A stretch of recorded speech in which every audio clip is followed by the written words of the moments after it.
Technology की penetration कितनी है सोचिए। स्मार्ट मीटर, अगर स्मार्ट मीटर में ये बेईमानी हो सकती है तो ईवीएम में क्यों नहीं हो सकती। यूपी में योगी सरकार की मुश्किलें बढ़ती जा रही है, लोग अब सड़कों पर आ गए हैं। लगातार यूपी में कोशिश होती है, खासकर बीजेपी शासित राज्यों में, कि किसी तरह का धरना प्रदर्शन न हो। टीवी वैसे इन खबरों को दिखाता नहीं है, लेकिन इस बार तो फिर अलग हालात हैं। हाल ही के दिनों में अभी नोएडा में, ग्रेटर नोएडा में बड़े मजदूरों के प्रदर्शन हुए थे, श्रमिकों के प्रदर्शन हुए थे, उसको भी दबा दिया गया। कई सारे श्रमिक नेता अरेस्ट हैं, कई सारे मजदूरों को कहा जा रहा है कि डिटेन करके रखा गया। आज वहां भी प्रोटेस्ट हुआ। लेकिन जो स्मार्ट मीटर वाला मुद्दा है वो एक बड़ा मुद्दा बन गया है। टेक्नोलॉजी की पेनिट्रेशन कितनी है सोचिए। स्मार्ट मीटर, अगर स्मार्ट मीटर में ये बेईमानी हो सकती है तो ईवीएम में क्यों नहीं हो सकती। बयान सुना, अखिलेश यादव ने तो बाकायदा स्मार्ट मीटर को चुनाव आयोग से जोड़ दिया, ईवीएम से जोड़ दिया। कहा कि जब स्मार्ट मीटर में गड़बड़ी हो सकती है तो चुनाव आयोग और ईवीएम में क्यों नहीं।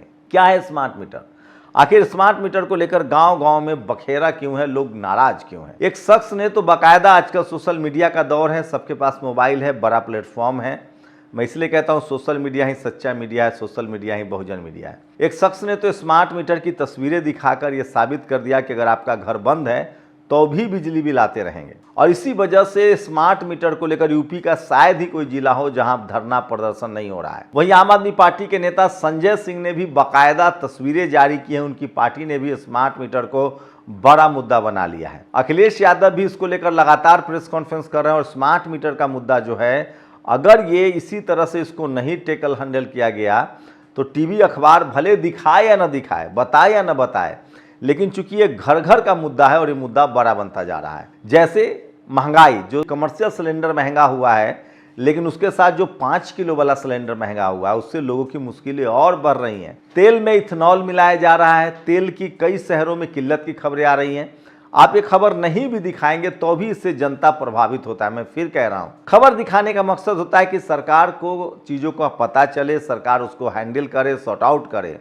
लेकिन अगर खबर दबा देते हैं तो हो सकता है कि यूपी की खबरें जो है वो बिहार में न पता चले, देश के दूसरे हिस्सों में पता न चले, लेकिन इससे समस्याएं दूर नहीं होती है। तो स्मार्ट मीटर का मुद्दा जो है वो बड़ा मुद्दा बनता जा रहा है। और लगातार ये तमाम तस्वीरें देखिए जो मैं आपको अलग अलग शहरों से दिखा रहा हूँ। स्मार्ट मीटर का जो मुद्दा है वो बड़ा मुद्दा बन गया है यूपी में। और अखिलेश यादव इसको लेकर प्रेस कॉन्फ्रेंस कर रहे हैं, लगातार ट्वीट कर रहे हैं।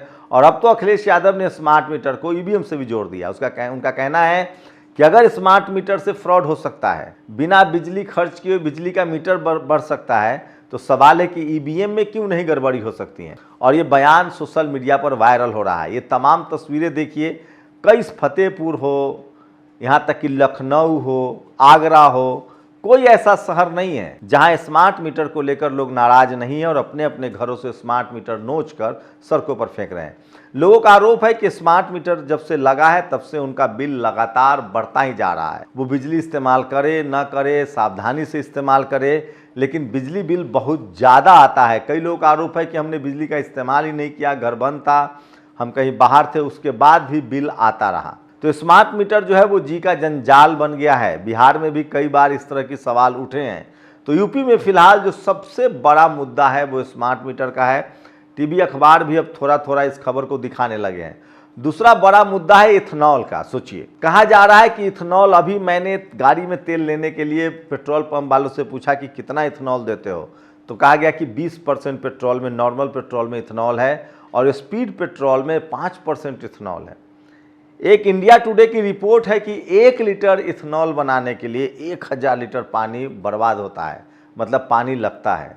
सोचिए, इससे तो देश में पानी की किल्लत और बढ़ जाएगी इथेनॉल के बहाने। नितिन गडकरी को इथेनॉल का बड़ा हितैषी माना जाता है, लेकिन सवाल है कि क्या इथेनॉल से गाड़ी के इंजन पर कोई फ़र्क पड़ता है?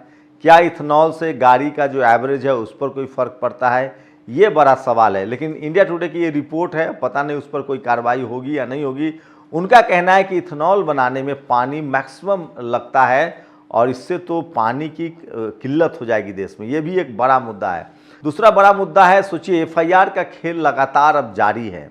अगर आप कोई खबर दिखाते हैं, ये सब बीजेपी ने, पहले बीजेपी ने शुरू किया था, अब कांग्रेसी भी इसको अपना रहे हैं।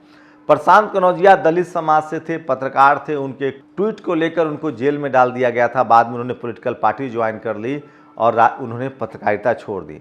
एक नमक रोटी वाला ओबीसी समाज का पत्रकार था, उसने खबर दिखाया था यूपी में, अब वो दुनिया में भी नहीं रहे, उन पर भी एफआईआर किया गया था। तो आप अगर भ्रष्टाचार के खिलाफ खबर दिखाएंगे, अगर आप लोकल लेवल पे खबर दिखाएंगे तो आपकी हत्या भी हो जाती है, आप पर एफआईआर भी होता है। वहीं अब पॉलिटिकल जो रिपोर्टिंग हो रही है उसको लेकर भी बवाल कट रहा है। डीडी न्यूज के एक पत्रकार पर अब कांग्रेस के नेताओं ने एफआईआर दर्ज करा दिया है। धरना प्रदर्शन पर भी अब एफआईआर होता है। तो लोकतांत्रिक देश में आदमी धरना प्रदर्शन भी नहीं कर सकता। जैसे मंडपम में जो धरना प्रदर्शन हुआ था उस पर कांग्रेस के युवाओं की गिरफ्तारी हुई। डीडी न्यूज के उस पत्रकार अशोक श्रीवास्तव के खिलाफ कांग्रेस के युवा नेताओं ने प्रदर्शन किया था, उस पर भी एफआईआर हुआ था, उस पर भी गिरफ्तारी हुई। अब यूथ कांग्रेस के नेताओं ने श्रीवास्तव के खिलाफ तेलंगाना में जो है एफआईआर दर्ज करा दिया। उसके बाद तेलंगाना पुलिस उसको ढूंढ रही है। वहीं जो आम आदमी पार्टी के जो सांसद थे जो अब बीजेपी में चले गए, पंजाब में उनके खिलाफ एफआईआर हुआ। उसके बाद पता चला पाठक जी पिछले दरवाजे से निकल गए। तो अब लोकतंत्र में एफआईआर का खेल जो है वो लगातार बढ़ता चला जा रहा है। एक खबर और है, बिहार में लगातार एनकाउंटर शुरू हो गया है। कहा जा रहा है कि लगभग 3 या 4 ऐसे एनकाउंटर हुए हैं। एक भागलपुर में एनकाउंटर हुआ है, उसके बाद एक सिवान में एनकाउंटर हुआ है। तो यूपी में ये एनकाउंटर वाला खेल चला था, उसके बाद गोर में पैर में गोली मारो ये वाला खेल चला था। क्या इससे सचमुच क्राइम कंट्रोल होता है? तो सवाल है कि अगर पुलिस को ही सब कुछ न्याय करना है और पुलिस के भूमिका पर हमेशा से लोग शक करते रहे हैं कि पुलिस गरीब को फंसाती है, अमीर को बचाती है, इस तरह के परसेप्शन है लोगों में। लेकिन ऐसे में एक लीगल सिस्टम है भारत में, अगर कोई आरोपी है तो उसको गिरफ्तार कर सकते हैं, फास्ट ट्रैक कोर्ट में सुनवाई कर सकते हैं, उनको फांसी तक की सज़ा का प्रावधान है। लेकिन इस तरह से पुलिसिया जो इनकाउंटर है, क्या उससे और क्रिमिनलाइजेशन बढ़ेगा? लोग एक दूसरे को पुलिस का इस्तेमाल करके मरवाएंगे, ये बड़ा सवाल है। इस पर फिर से नई तरीके से बहस शुरू हो चुकी है। वहीं क्षेत्रवाद को लेकर भी एक बड़ी खबर आई है और दुखद खबर आई है। आपने बहुत बार देखा होगा कि महाराष्ट्र में मारेंगे हिंदी पट्टी के लोगों को, खासकर जो पूर्वांचल के लोग हैं, ये भी खबरें आती थी। उस पर अब कुछ लगाम लगा है। तो वहाँ की सरकार की कोशिश है कि वही लोग ऑटो ड्राइवर बनेंगे जिनको मराठी आती है।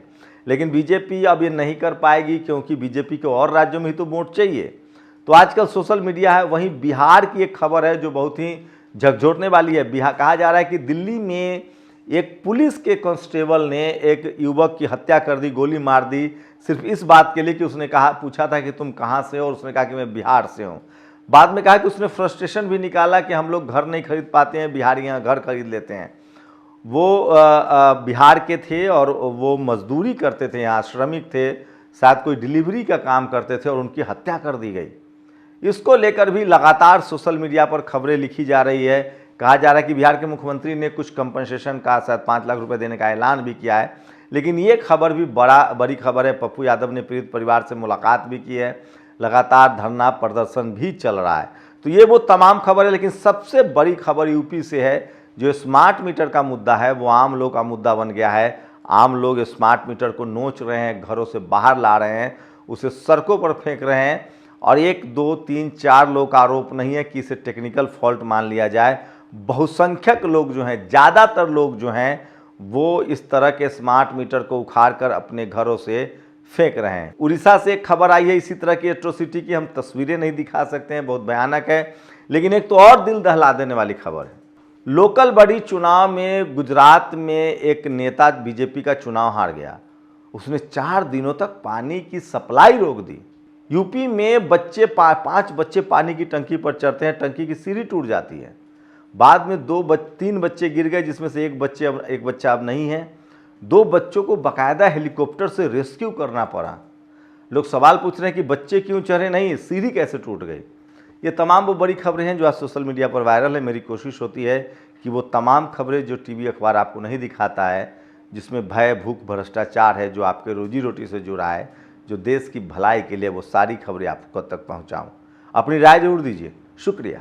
नेशनल दस्तक की आपसे गुजारिश है कि अगर इसको बचाना चाहते हैं तो नेशनल दस्तक को सब्सक्राइब करने के लिए रेड कलर के सब्सक्राइब बटन को दबाएं, फिर बेल आइकन की घंटी दबाएं। नेशनल दस्तक को बचाने के लिए बहुत जरूरी है कि हर खबर को शेयर करें, लाइक करें, कमेंट जरूर करें।